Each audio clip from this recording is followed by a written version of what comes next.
Maoist కేంద్ర committee సభ్యుడు Kadari Satyanarayana Reddy alias Kosa మృతదేహం కోసం ఆయన కుటుంబ సభ్యులు ఎదురుచూస్తున్నారు. 45 ఏళ్ల అజ్ఞాతవాసంలో ఉన్న తన సోదరుడు ఉద్యమ బాట పట్టిన నేపథ్యాన్ని గుర్తు చేసుకుంటున్న కడారి కరుణాకర్ రెడ్డితో మా ప్రతినిధి Bhaskar face to face. Chhattisgarh దండకారణ్యంలో మరోసారి పోలీసుల తుపాకీ గర్జించింది. ఆపరేషన్ కగార్లో భాగంగా మరో ఇద్దరు కేంద్ర కమిటీ సభ్యులైతే మరణించారు. ఆ ఇద్దరు కేంద్ర కమిటీ సభ్యుల్లో ఇద్దరు కూడా ఒకరు సిద్దిపేట, ఒకరు సిరిసిల్ల జిల్లాకు చెందిన వాళ్ళు. సిరిసిల్ల జిల్లాకు చెందిన కడారి సత్యనారాయణ రెడ్డి ఆలియాస్ కోసా దాదా మరణించారనేది అయితే వార్తలు వస్తున్న నేపథ్యంలో వారితో పాటు వారి కుటుంబ సభ్యులు వాళ్ళ బ్రదర్ అంటే సొంత బ్రదర్ మనతో ఉన్నారు. ఆయన అడిగి తెలుసుకుందాం. సార్ చెప్పండి, ఇది నిజమేనా? అనేక సార్లు వినుంటారు కదా ఈ వార్త. ఇప్పుడైతే ఫస్ట్ నమ్మలేదు, ఇప్పుడు నమ్ముతున్నాను. అంతే, నిజమేనా అంటే ఎన్నిసార్లు దాదాపు ఇప్పుడు ఈ 4.5 దశాబ్దాలు అయిందా వెళ్ళి? 45 సంవత్సరాలు. 45 సంవత్సరాలు. ఈ 45 సంవత్సరాలు దాదాపు 100 సార్లు వినుంటారు వార్తలు వినుంటే కానీ ఎన్నడూ కూడా విని పేరు రాలేదు. అంటే ఎప్పుడు వెళ్ళింది సార్ అజ్ఞాతంలో? అజ్ఞాతంగా 80 ఏప్రిల్. 80 ఏప్రిల్. ఎప్పుడైనా కలిసిండే సార్? లేదు, ఇంతవరకు ఎలాంటి ఇన్ఫర్మేషన్ లేదు. ఏం చదువుకున్నాడు సార్ సత్యనారాయణ రెడ్డి? ఇంటర్మీడియట్ కర్నాల్లో ప్రాపర్లో చేసిండు. అప్పుడు నేను డిగ్రీ చేస్తున్నప్పుడు నాతోనే పాటు ఇక్కడ ఇంటర్మీడియట్ చేసిండు.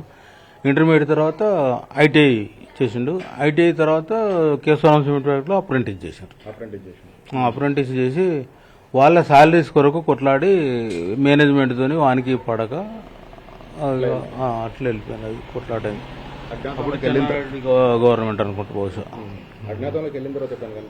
లేదు, ఇన్ఫర్మేషన్ లేదు.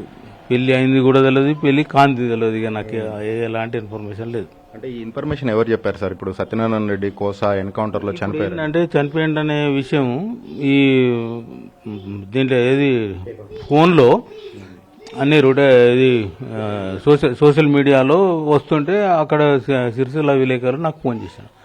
సిరిసిల్ల విలేకరు రాదు, ఇంతవరకు ఏది రాలేదు. ఏంది వాళ్ళు ఫోన్ చేసి మరి ఇట్లా ఛత్తీస్గఢ్ నుంచి మెసేజ్ వచ్చిందే చూడు ఏర్పాటు చేస్తా అంటే చూస్తే మావాడు కాదనిపించింది. మావాడు కాదని నేను కరెక్ట్ చెప్పినాక కూడా తర్వాత మళ్ళా వెరిఫై చేసి అతనే మొత్తం మీకు గ్యాప్ బాగుంది కదా, దగ్గర 40 సంవత్సరాల అప్పటి ఫోటోకు ఇప్పుడు ఫోటోకు చాలా డిఫరెన్స్ ఉంటుంది. ప్రజల కోసం ప్రాణాలు ఇచ్చిండు. దాదాపు 45 సంవత్సరాలు త్యాగం చేసిండు. జీవితాన్ని మొత్తం ఉన్న ఊరును, కన్న వాళ్ళను, మిమ్మల్ని తోడబుట్టిన వాళ్ళందరినీ వదిలిపెట్టిపోయాడు. ఈరోజు అమరజీవి అయిపోయాడు. ఎలా అనిపిస్తుంది? చాలా బాగా అనిపిస్తుంది. నాకు బ్రదర్ కాదు, ఒక ఫ్రెండ్ లాగానే ఉండు ఎప్పుడు. అట్లా ఇద్దరం కలిసి ఉన్నాము. ఇద్దరం ఒక దగ్గర ఉండి నేను డిగ్రీ కంప్లీట్ అయిపోయిన తర్వాత నేను ఊరు వెళ్ళిన తర్వాత నాకు జాబ్ వస్తే నేను మెట్పల్లికి పోయినా.